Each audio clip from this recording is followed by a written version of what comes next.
Welcome friends. तो आज हम पढ़ेंगे projection of A vector on A line. ठीक है, तो मान लेते हैं कि ये कोई लाइन है।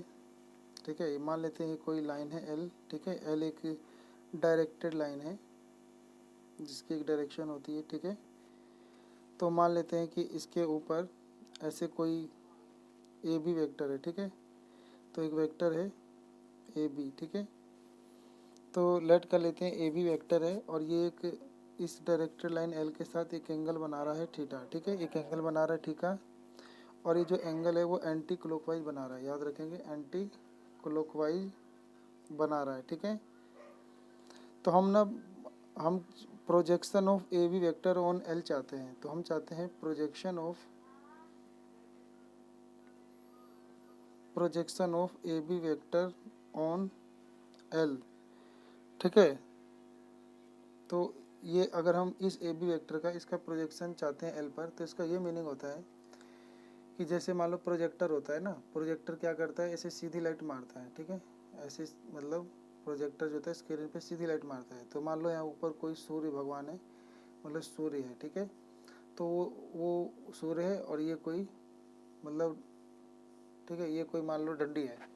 तो सूर्य जो होगा इसकी छाया कैसे बनाएगा, इसकी छाया इधर जमीन पे बनाएगा। ठीक है, इसकी छाया इस लाइन पर बनाएगा जो, तो इस लाइन पर जो छाया बनाएगा तो उसी को प्रोजेक्शन बोलते हैं। तो यानी यहाँ मान लो छाया बनाएगा, तो मान लेते हैं पॉइंट सी पे छाया बनाएगा।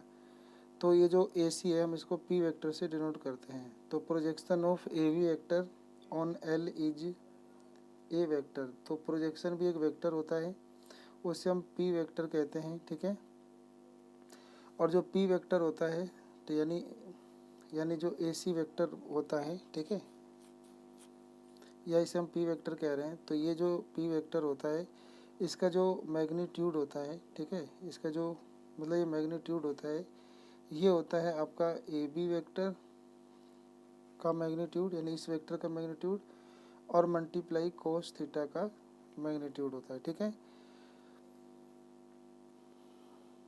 तो बस यही होता है आपका। तो ये आपका होता है प्रोजेक्शन। ठीक है, तो बाकी और प्रोजेक्शन में ये कह सकते हैं कि इस प्रोजेक्शन की इसकी लंबाई जो होगी ए सी वेक्टर का जो मैग्नीट्यूड होगा वो होगा पी वेक्टर का मैग्नीट्यूड। ठीक है, तो इसके मैग्नीट्यूड यानी पी वेक्टर के मैग्नीट्यूड को ही बोलते हैं प्रोजेक्शन। तो यही जो मैग्नीट्यूड होता है, तो ये जो मैग्नीट्यूड होता है ना ए सी, तो इसी को हम बोलते हैं प्रोजेक्शन। तो projection of the vector, projection of the vector A B vector on directed line L, इसको डायरेक्टेड लाइन एल के ऊपर प्रोजेक्शन डायरेक्टेड लाइन एल कहा जाता है। ठीक है, तो एक सीधी सी लाइन है, उसके ऊपर एक एंगल बनाते हुए एंटी क्लॉकवाइज एक दूसरी लाइन जा रही है। तो हम इस वेक्टर का इस लाइन के ऊपर एक प्रोजेक्शन चाहते हैं, ए सी या पी वेक्टर चाहते हैं। तो उसको निकालने के लिए एक छोटा सा फार्मूला होता है कि इसकी मतलब ए सी की लंबाई निकालना है। तो इसका फार्मूला होता है कि हम ए बी वेक्टर के मैग्नीट्यूड को मल्टीप्लाई कर दें कोस थीटा से। ठीक है, तो बस ये आपका इसकी लेंथ आ जाएगा, एसी का लेंथ आ जाएगा, यानी मैग्नीट्यूड आ जाएगा। ठीक है, तो याद करना है कि जो पी वेक्टर जो होता है उसका जो मैग्नीट्यूड होता है वो होता है ए बी वेक्टर का मैग्नीट्यूड और मल्टीप्लाई कोस थीटा। ठीक है, तो मैग्नीट्यूड लगाओ या ना लगाओ, कोई कोस थीटा तो एक एंगल है और वो पॉजिटिव है। ठीक है, तो इसके बाद ना, तो इसके बाद हम कह सकते हैं कि प्रोजेक्शन वेक्टर ए सी। तो अगर आपको ए सी वेक्टर का प्रोजेक्शन चाहिए तो ए बी के मैग्नीट्यूड को मल्टीप्लाई कर दोगे कोस थीटा से और उसका डॉट प्रोडक्ट कर दोगे पी के मैग्नीट्यूड से। ठीक है, यानी पी वेक्टर, ये जो पी वेक्टर ना प्रोजेक्शन वेक्टर, इसके यूनिट वेक्टर से डॉट प्रोडक्ट कर दोगे। ठीक है, तो यानी ये जो ए बी मैग्नीट्यूड है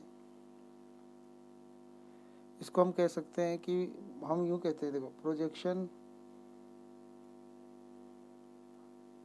तो projection of A vector on B vector, सीधा समझो आप, किसी एक वेक्टर का दूसरे वेक्टर पर प्रोजेक्शन चाहिए तो हम ए वेक्टर को मतलब डॉट प्रोडक्ट कर देंगे इस बी वेक्टर के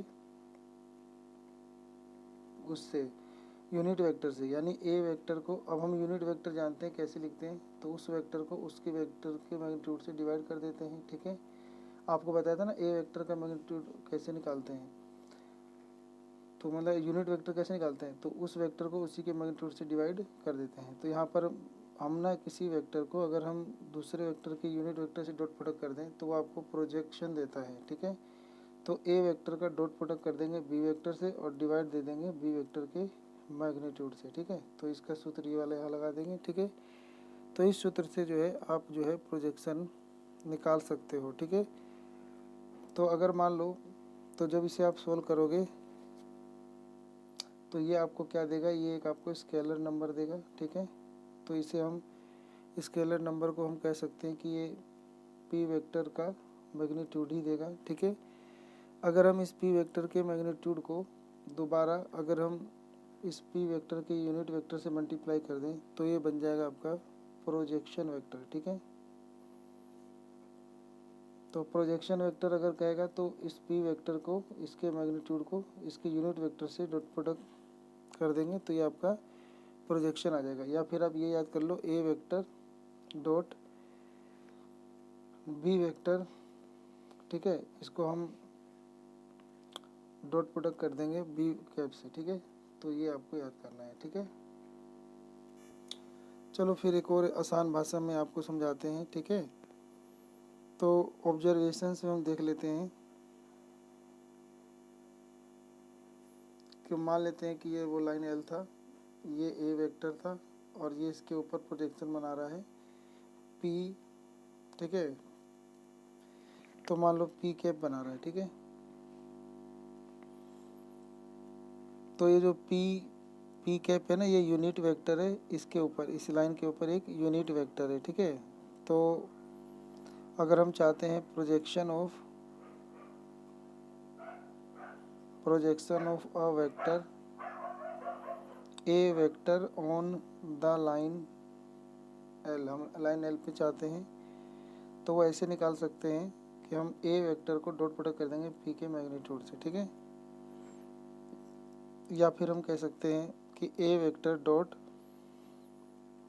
बी मैग्नीट्यूड, अगर हम इसको ए मान लें और इसको अगर बी कैप मान लें तो भी, ठीक है।